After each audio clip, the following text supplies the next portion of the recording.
안녕하십니까. 2월 26일 아침 김경국TV 시작하겠습니다. 더불어민주당이 주도해서 상임위를 통과한 국민투표법 그리고 공직선거법 개정안을 둘러싸고 선거 입틀막법 논란이 거세지고 있습니다. 선거관리위원회 업무와 관련한 허위사실을 유포할 경우 최대 10년 이하 징역형에 처할 수 있도록 한 조항이 핵심이죠. 그야말로 미친 법안입니다. 그런데 또 다른 미친 법안도 지금 입법 예고를 거쳐 소관상임위원회인 법사위원회에 계류 중입니다. 바로 지난달 9일 무소속 최혁진이 대표 발의하고 민주당 김우영, 김준혁, 권칠성, 염태영, 이건태, 이성윤, 송재봉, 서미화 그리고 조국당 김재원, 진보당 손솔 이런 사람들이 지난달 9일 공동 발의한 민법 일부 개정 법률안입니다. 핵심은 마음에 들지 않는 비영리 법인을 해산할 수 있도록 하는 법안입니다. 그런데 사실상 교회를 겨냥하고 있다는 분석이 유력합니다. 미국 보수 진영의 핵심 인사인 고든창 변호사는 이 법안을 소개한 모나크 리포트의 X 게시물을 공유하면서 한국은 기록적인 속도로 민주주의에서 독재로 전환하고 있다라고 지적하고 있습니다. 고든창이 공유한 모나크 리포트의 X 게시글은 다음과 같습니다. 한국 정부가 마음에 들지 않는 교회를 해산할 수 있도록 하는 법안을 추진 중이다. 이는 단순한 추측이 아니다. 법안 제221만 5932호는 2026년 1월 9일 국회에 제출됐다. 이 법안의 구체적인 내용은 다음과 같다. 정부 공무원이 영장 없이 교회 건물에 출입하여 기록을 열람할 수 있도록 허용. 교회가 정교분리 원칙을 위반하거나 공익에 반하는 경우 국가가 교회의 법적 지위를 박탈할 수 있도록 허용. 목사나 교회 관계자 한 명이 징역형을 선고받을 경우 교회 전체 해상 가능. 압류된 모든 자산은 국고로 귀속. 자선단체나 다른 교회에 양도되지 않고 국가가 모든 것을 가져간다. 공익과 정치적 개입이라는 용어의 정의가 명확하지 않다. 정부 정책을 비판하는 목사는 정치적 개입으로, 개발사업에 반대하는 불교단체는 공익침해로, 인권에 대해 발언하는 카톨릭 주교는 공익침해로 간주될 수 있다. 한국기독교협의회조차도 해당 법안의 기준이 모호하고 지나치게 광범위하여 헌법적 가치에 반하는 과도한 처벌에 해당한다고 국회의원들에게 경고했다. 유엔 경제사회 이사회의 인가를 받은 한 NGO는 해당 법안이 시민적 및 정치적 권리에 관한 국제규약을 위반한다고 주장하며 유엔 인권이사회에 공식 진정을 제기했다. 한국 헌법 제20조는 종교의 자유를 보장한다. 정교분리는 정부로부터 교회를 보호하기 위해 마련된 원칙이다. 그러나 이 법안은 이를 정부가 교회를 탄압하는 무기로 악용하고 있다. 이미 4명의 유엔 특별보고관은 일본의 통일교 해산 조치가 공익이라는 모호한 개념에 근거했다고 비판한 바 있다. 한국의 법안은 훨씬 더 모호한 표현을 사용하면서 훨씬 더 광범위한 권한을 부여하고 있다. 이러한 전략은 항상 동일하다. 먼저 사회적으로 인기 없는 집단을 표적으로 삼아 법적 수단을 마련한 다음 이를 다른 모든 집단에 적용하는 것이다. 통일교와 신천지를 말하는 것 같습니다. 이는 단순한 규제 법안이 아니다. 이는 향후 어떤 행정부든 국민의 눈밖에 난 종교 공동체를 해산시키기 위해 사용할 수 있는 도구 모음집이다 라고 적고 있습니다. 실제 법안 내용은 어떨까요? 우선 개정 법률안 제안 이유 및 주요 내용은 다음과 같습니다. 현행법은 비영리 법인이 목적 이외의 사업을 하거나 설립허가 조건을 위반하거나 기타 공익을 해하는 행위를 할 때 주무관청이 설립허가를 취소할 수 있도록 규정하고 있는데, 기타 공익을 해하는 행위라는 요건이 지나치게 포괄적이고 추상적이어서 법적 예측 가능성이 낮고 주무관청의 소극적 대응을 초래하고 있다. 특히 최근 일부 비영리 법인이 법인격을 남용하여 조직적이고 반복적으로 중대한 범죄를 저지르거나 헌법상 정교분리 원칙을 위반하여 특정 정치 세력과 결탁하는 등 반사회적 행위를 자행하는 사례가 발생하고 있으나 이를 효과적으로 제대할 법적 수단이 미비한 실정이다. 또한 주무관청이 위법 행위를 인지한다고 하더라도 이를 확인할 수 있는 조사 권한이 명확하지 않아 실효성 있는 감독이 어려운 구조적 한계가 있다. 이에 법인 설립허가 취소 사유를 구체화하고 주무관청의 조사 권한을 명문화하며 반사회적 법인의 자녀재산 국고 귀속 제도를 강화함으로써 법인격 남용을 방지하고 헌법 질서를 수호하고자 한다라고 밝히고 있습니다. 모나크 리포트에서 지적한 것처럼 먼저 사회적으로 인기 없는 집단을 표적으로 삼아 법적 수단을 마련한 다음 이를 다른 모든 집단에 적용하겠다는 의지를 분명하게 드러내고 있습니다. 제안 설명서에서 최근 일부 비영리 법인이 법인격을 남용하여 조직적이고 반복적으로 중대한 범죄를 저지르거나 헌법상 정교분리 원칙을 위반하여 특정 정치 세력과 결탁하는 등 반사회적 행위를 자행하는 사례가 발생하고 있으나 이를 효과적으로 제재할 법적 수단이 미비한 실정이다. 이렇게 지적한 것은 바로 통일교와 신천지 등의 사례를 들어서 교회를 포함한 비영리 법인 전반에 대한 통제를 강화하겠다는 것으로 풀이되는 대목입니다. 그리고 언제든지 법인 설립 허가를 취소하고 주무관청의 조사 권한을 강화하겠다는 것입니다.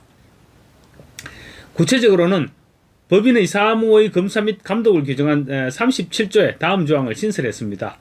2항 주무관청은 검사 및 감독을 위하여 필요한 경우 법인에 대하여 다음 각 호의 조치를 할 수 있다. 1. 관계서류, 장부 또는 그 밖의 참고 자료의 제출 명령. 2. 소속 공무원으로 하여금 법인의 사무 및 재산 상황을 검사하게 하는 것. 3. 법인의 대표자 또는 임직원에 대한 출석 및 진술 요구. 3항 제2항 2호에 따라서 법인 사무를 검사하는 공무원은 그 권한을 표시하는 정표를 지니고 이를 관계인에게 내보여야 한다. 4항 주무관청은 제2항에 따른 조치를 하기 전에 법인에 대하여 의견 제출의 기회를 주어야 한다. 다만 긴급을 요하거나 의견 제출의 기회를 주면 감독의 목적을 달성할 수 없다고 인정되는 경우에는 그러지 아니한다.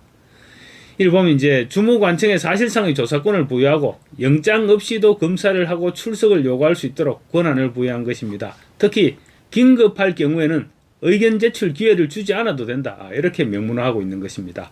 이와 함께 법인의 설립 허가 취소를 규정한 38조에 더해서 38조 2를 신설했습니다. 신설된 38조 2항 업무 및 재산 상황의 조사와 관련한 항목은 다음과 같습니다. 주무관청은 법인이 제38조 1항 그러니까 법인 허가 취소 사유를 명시한 내용입니다. 38조 1항 각 호의 어느 하나에 해당하는 사유가 있다고 의심할 만한 상당한 이유가 있을 때는 해당 법인에 대하여 업무 및 재산 상황에 관한 보고를 명령하거나 필요한 자료의 제출을 요구할 수 있다라고 규정하고 있습니다. 의심할 만한 상당한 이유라고 명시한 것은 범위 자체가 지나치게 모호하기 때문에 얼마든지 자의적으로 해석될 수 있는 부분입니다. 두 번째, 주무관청은 제1항에 따른 확인을 위하여 필요한 경우 소속 공무원으로 하여금 법인의 사무소나 사업장 또는 그 밖의 장소에 출입하여 장부나 서류, 그 밖의 물건을 검사하게 하거나 관계인에게 질문하게 할 수 있다라고 명시하고 있습니다. 사실상 해당 공무원에게 무소불위의 권한을 부여하는 것입니다. 세 번째, 2항에 따라 출입 및 검사 또는 질문을 하는 공무원은 그 권한을 표시하는 정표를 지니고 이를 관계인에게 내보여야 한다. 네 번째, 2항에 따른 출입 및 검사 또는 질문은 범죄 수사를 위한 것으로 해석돼서는 아니 된다. 이렇게 적고 있는데 사실상 범죄 수사로 해석될 수 있다는 점을 인정하고 있는 그런 말이기도 합니다. 그리고 법인 해산 시 자녀재산 귀속 조항인 80조에 제4항 및 5항을 신설했습니다. 제4항 법인이 제38조 제1항 제4호 또는 제5호에 해당하여 설립허가가 취소된 경우에는 제1항 및 제2항에도 불구하고 자녀재산은 국고에 귀속한다라고 되어 있습니다.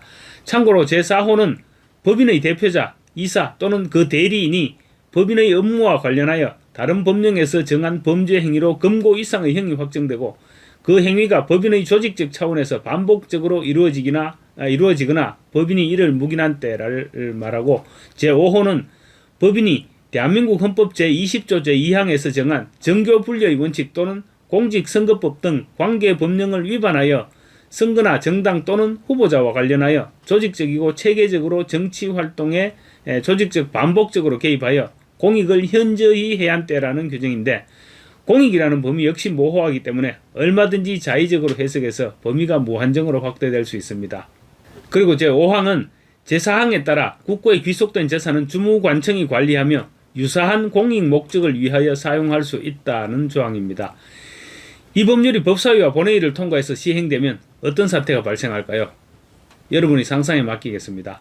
다음으로 한 가지만 더 말씀드리겠습니다. 역시 고든창 박사가 한국 정부는 표현의 자유를 끊임없이 탄압하고 있다라고 비판하면서 공유한 안티 레드 웨이브 코리아의 글입니다. X 투명성 보고서에 따르면 한국 정부의 정보 공개 요청 건수는 회계 기준으로 이전 기간 대비 966% 증가했다. 참고로 X에 대한 한국 정부의 정보 공개 요청이 폭발적으로 증가했다는 것은 그만큼 표현의 자유를 제한하고 있다는 말입니다. 안티레드웨이브 코리아는 이어서 이러한 966% 급증의 핵심 원인은 한국 정부가 제출한 7건의 신고다. 이 신고들은 정보통신망법 제44조의 7항에 근거하여 콘텐츠를 불법 정보로 분류한 것이다. 결정적인 타격은 더불어민주당이 강력하게 추진하여 2025년 12월에 통과시킨 허위 및 조작 정보 건절법, 이른바 슈퍼개그법이다. 이 법은 허위 또는 조작된 정보를 유포하는 경우 실제 금액의 최대 5배에 달하는 과태료를 부과하여 X를 포함한 플랫폼들은 정보의 요청의 거의 90%를 응해야 한다.